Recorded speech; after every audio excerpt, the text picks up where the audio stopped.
Hi, welcome to Dig Into China. I'm Dong Shong. In mid-September, China's ambassador to the US, Xie Feng, announced 4 new red lines on behalf of Xi Jinping. While the Chinese Communist Party (CCP) has drawn many red lines in the past, nearly all have been crossed, effectively turning them into red carpets. This time, however, Ambassador Xie emphasized to the media that these red lines are the most authoritative, acknowledging that the previous ones were too numerous and inconsistent. Now they are presenting a standardized version. What are the red lines announced by the Chinese Communist Party this time? The first is Taiwan issue. The second is democracy and human rights. The third is the political system. And the fourth is the right to development. These 4 red lines are not equal in importance. Xie Feng emphasized that Taiwan is the foremost red line in US-China relations and it cannot be crossed. So, does that suggest that the other 3 red lines can be crossed? Regarding the other 3, Ambassador Xie explained that China's political system and the development path are untouchable, and that these high-voltage lines in US-China relations must not be crossed. In other words, while the Taiwan issue is an uncrossable red line, the other 3 are dangerous high-voltage lines. If you cross them, you will face consequences, though China might not be able to stop you directly. But crossing the Taiwan red line would likely trigger a direct response from the Chinese Communist Party. Here are my takeaways. First, the CCP has drawn an excessive number of red lines. Anytime they feel displeased or express dissatisfaction, a new red line appears. It's not just Xi Jinping drawing these lines. Patriotic figures and influential bloggers often step in to draw them on his behalf. Even before Xi makes a move, they've already drawn plenty in his name. Media outlets like Global Times, People's Daily, and the left-leaning New Observation also frequently announce updated red lines to the world on behalf of the CCP, causing these red lines become increasingly overused. The CCP's confusing message to the outside world aren't a recent issue. When Xi Jinping first took office, he left Americans baffled. Someone had apparently introduced him to the term core interests, and he began using it extensively. He kept declaring this and that as his core interests, which irritated the US. They demanded clarity on what precisely these core interests were. You can't just label everything you want, whether it's meat or eggs, as a core interest. It needs to be clearly defined what truly constitutes China's core national interests. If everything is deemed a core interest, then the concept loses its significance and it becomes overextended. The issue of red lines is similar. Many Chinese people are also unsure of how many red lines the CCP actually has due to their sheer number. Therefore, although Xie Feng has announced 4 major red lines this time, it's uncertain how long they will last. For now, we should treat them as the CCP's latest authoritative set of red lines. Second, who exactly is the target of these red lines and who is responsible for enforcing or advocating them? In the past, Xi Jinping could draw red lines, and so could influential online personalities. Xie Feng's recent statements representing Xi are considered authoritative. However, these new red lines differ from previous ones. Historically, the CCP's red lines were mainly related to diplomatic sovereignty and territorial issues. This time, however, the red lines touch on domestic issues such as your development path.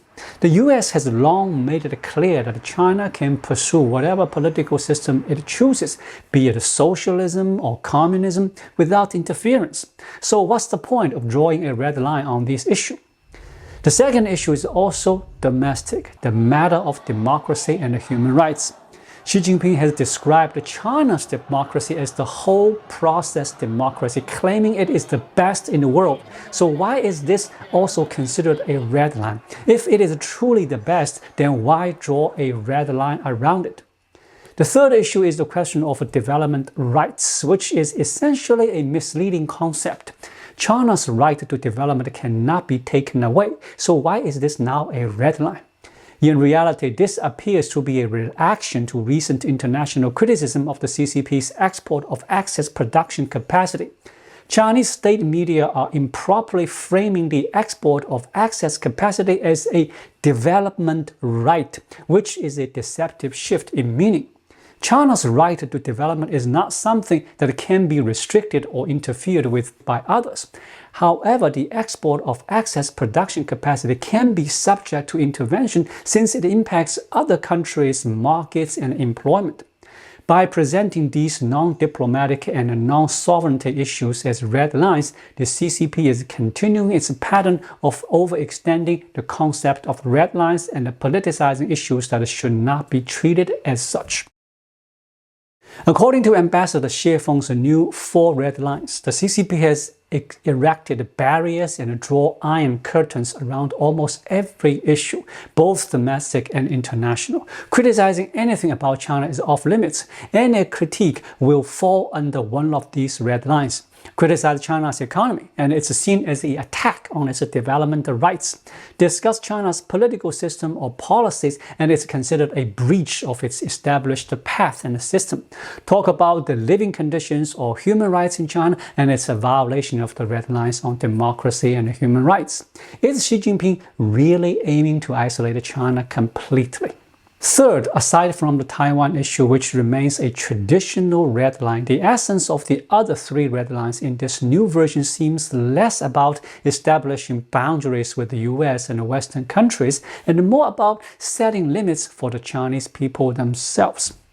Think about it. Banning Western intervention in China's democracy and human rights means that authoritarian rule will only deepen, leaving the Chinese people under even stricter control. The CCP's red line here essentially says, I can govern however I want, making it clear that this line is drawn for the Chinese people. It's like saying, I can discipline my children at home and no one can interfere. But in a world where universal values are recognized, abuse is everyone's concern, neighbors or the police would step in. Xi Jinping insists that democracy and human rights are red lines, barring any outside interference, effectively threatening the Chinese people with unchecked power. No civilized country would accept such logic, which shows these red lines are primarily aimed at controlling the population. The second so-called development right, which supposedly must not be interfered with, is rooted in China's issue of overcapacity, driven by its involution. Involution at its core reflects China's low human rights development model. So why shouldn't low human rights be scrutinized? It's important to remember that China's 5-day work week was a result of Western efforts when China joined the WTO, ensuring that Chinese workers like those in developed countries get 2 days off each week. Hasn't this been a positive change for the people? The fact shows it has. The red line therefore harms the people by preventing further improvements to their rights and the quality of life. The third red line concerns China's political path and the system. Whether this should be a red line ultimately depends on the Chinese people, whether they support this path and the system. If the people oppose it, it's only natural for international voices to back them. In reality, this red line is directed at the people, preventing them from speaking out against the system or criticizing the direction that their country is taking. Aside from the traditional Taiwan red line, the other 3 are fundamentally aimed at restricting the Chinese people, not the international community. Take, for example, when Western countries impose new tariffs on Chinese goods, does that mean they've crossed China's development rights red line? What can the CCP do to stop it? The international community doesn't pay much attention to these lines. For them, they are just symbolic. But for the Chinese people, these red lines are very real. They are a form of control. The CCP dislikes the US speaking on behalf of the Chinese people and opposes any interference from democratic countries, preferring to quietly push forward its authoritarian agenda. Fourth, consider what would happen if China genuinely treated these 4 red lines as untouchable, responding with protests and retaliation whenever they were crossed. If the CCP truly enforced these red lines, it would be in a state of constant frustration. It's not just about the West. Every country dealing with China would inevitably bump into one of these four issues. There is simply no way for China to engage with the world without these topics coming up. Issues like Taiwan, political systems, democracy and human rights, and development rights are all significant. Even at the recent China-Africa Leaders Summit in Beijing, the South Africa president raised concerns about trade imbalances, criticizing Beijing for product dumping, and demanded its mercantilist practice. Doesn't this cross China's red line on development rights? If the CCP truly enforced these red lines, it wouldn't just be clashing with Western nations, it would be in constant dispute with countries around the globe. Every nation strives for fairness according to its own interests, and you cannot arbitrarily declare red lines to protect your own unjust advantages. No one will accept that. Declaring democracy and human rights as off-limits is simply impractical. The debate over these issues has been a constant in interactions between China and the West for as long as their relationship has existed. It's inconceivable for these to become red lines. Even Mao Zedong wouldn't have dared to set such boundaries. Even the Taiwan issue, as the CCP interprets, faces challenges. For example, Germany, not known for being a major naval power, sailed a warship through the Taiwan Strait, arguing that this is the international waters with freedom of navigation. When the CCP restricts or criticizes other nations' naval vessels from transiting the Taiwan Strait, it is seen as undermining international norms.